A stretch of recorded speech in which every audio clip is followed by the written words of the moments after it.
မနက်အိယာကနိုးတာနဲ့ကော်ဖီတစ်ခွက်လောက်မတောက်လိုက်ရရင်လူကဘာမှလှုပ်ချင်ကြင်ခြင်းစိတ်မရှိဘူးဖြစ်နေလားပြီးတော့အဲ့ဒီကော်ဖီအရှိန်ကခဏပဲခံပြီးနေ့လေ2နာရီ3နာရီလောက်ရောက်တာနဲ့ဘက်ထရီအားကုန်သွားသလိုချက်ချင်းပြန်အိတ်ချင်လာတဲ့ပြဿနာကိုနေ့တိုင်းကြုံနေရပါသလားအဲ့ဒါဆိုရင်တော့သင်ဟာသင်ခန္ဓာကိုယ်ရဲ့သဘာဝစွမ်းအင်စနစ်ကိုလုံးဝပြောင်းပြန်အသုံးပြုနေလို့ပါပဲမင်္ဂလာပါ Tips for Health Channel ကနေကြိုဆိုပါမယ်ဒီနေ့မှာတော့ကော်ဖီတွေအားဖြည့်အချိုရည်တွေကိုမှီခိုစရာမလိုပဲမနက်မိုးလင်းကနေညအိပ်ရာဝင်တဲ့အထိတစ်နေ့လုံးလန်းဆန်းတက်ကြွနေစီမဲ့တိတ်ပန်နေကြမနက်ခင်းအလေးချင်း၄ခုကိုဖောက်သေးချပေးတော့မှာပါပထမဆုံးလျှို့ဝှက်ချက်ကတော့နေရောင်ကြီးခံခြင်းပါမနက်နိုးချင်းဂရင်ပေါ်မှာလူးလိမ့်ပြီးဖုန်းစခရင်ကိုကြည့်မယ်အစား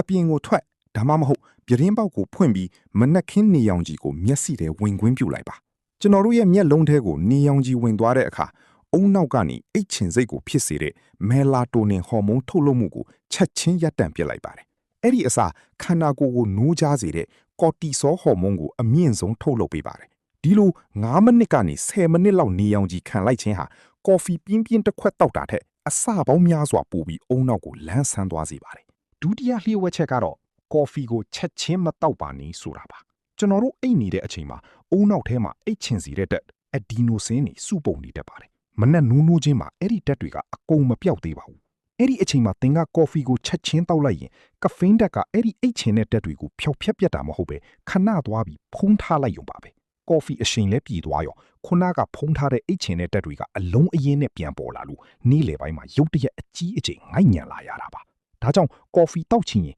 မနက်နိုးပြီးအနည်းဆုံး1နာရီခွဲကြာမှတောက်ပါအဲ့ဒီချိန်ဆိုရင်တဘာဝအတိုင်းအိတ်ချင်တဲ့တက်တွေကုံစင်သွားပြီဖြစ်လို့နေ့လေပိုင်းမှာအိတ်ငိုက်တဲ့ပြဿနာလုံးဝရှိတော့မှာမဟုတ်ပါဘူး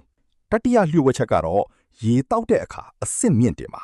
မနက်အိယာထရေ2ခွက်တောက်တာကအရန်ကောင်းပါတယ်ဒါပေမဲ့ဒီထက်ပိုပြီးအုံနောက်ကိုလန်းဆန်းကျင်ရင်တော့အဲ့ဒီရေနွေးနွေးလေးတဲ့ကိုတံပရာကြီးလေးအနှဲငယ်ညှစ်ထည့်ပြီးပန်းရောင်စားဒါမှမဟုတ်စားချမ်းဇွန်းပြားလေးနဲ့နည်းနည်းလောက်ထည့်တော့ပေးပါတညလုံးဆုံးရှုံးသွားတဲ့ဓာတ်စားရည် electrolytes တွေကိုချက်ချင်းပြန်လေဖြည့်တင်းပေးလိုက်တဲ့အတွက်အုံနောက်ဆေးတွေအချင်းချင်းဆက်သွယ်မှုအရန်ကောင်းသွားပြီးမနက်ခင်းခေါင်းမကြည်တာထိုင်းမိုင်းတာတွေကိုရေတစ်ခွက်ထဲနဲ့တင်ချက်ချင်းပျောက်ကင်းသွားစေမှာပါနောက်ဆုံးလျှို့ဝှက်ချက်ကတော့9မိနစ်စာလှုပ်ရှားမှုပါအပြင်းထန်အလေးမဖို့ပြေးဖို့ပြောတာမဟုတ်ပါဘူးမနက်နိုးလာတဲ့အခါခန္ဓာကိုယ်ကိုဆန့်ထုတ်တာအကြောလျှော့တာဒါမှမဟုတ်အိမ်ရှိမှာ9မိနစ်လောက်လမ်းလျှောက်တာမျိုးလုပ်ပြီးပါဒီလိုလှုပ်ရှားပေးလိုက်တာနဲ့သွေးလေဖတ်မှုအရန်ကောင်းသွားပြီးအောက်ဆီဂျင်တွေကအုံနောက်စီကိုအပြေးဝရောက်ရှိသွားလို့တနေ့တာကိုအကောင်းဆုံးစွမ်းရည်နေနဲ့စတင်နိုင်မှာဖြစ်ပါတယ်ကဲ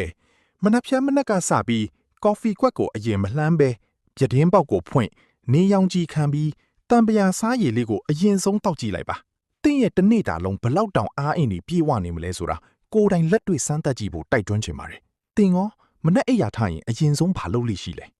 မျက်လုံးပွင့်တာနဲ့ဖုန်းအရင်သုံးလားကော်ဖီအရင်တောက်လားဆိုတာကို comment မှာရေးခဲ့ပါဦးဒီဗီဒီယိုလေးကအကျိုးရှိတယ်ဆိုရင် like နှိပ်ပြီးတင့်တငယ်ချင်းတွေကိုပါ share ပေးလိုက်ပါနောက်ထပ်ကျမ်းမာရေးလှုပ်ဝက်ချက်တွေကိုသိရှိနိုင်ဖို့ Tips for Health Channel ကို subscribe လုပ်ထားလိုက်ပါဦးနော်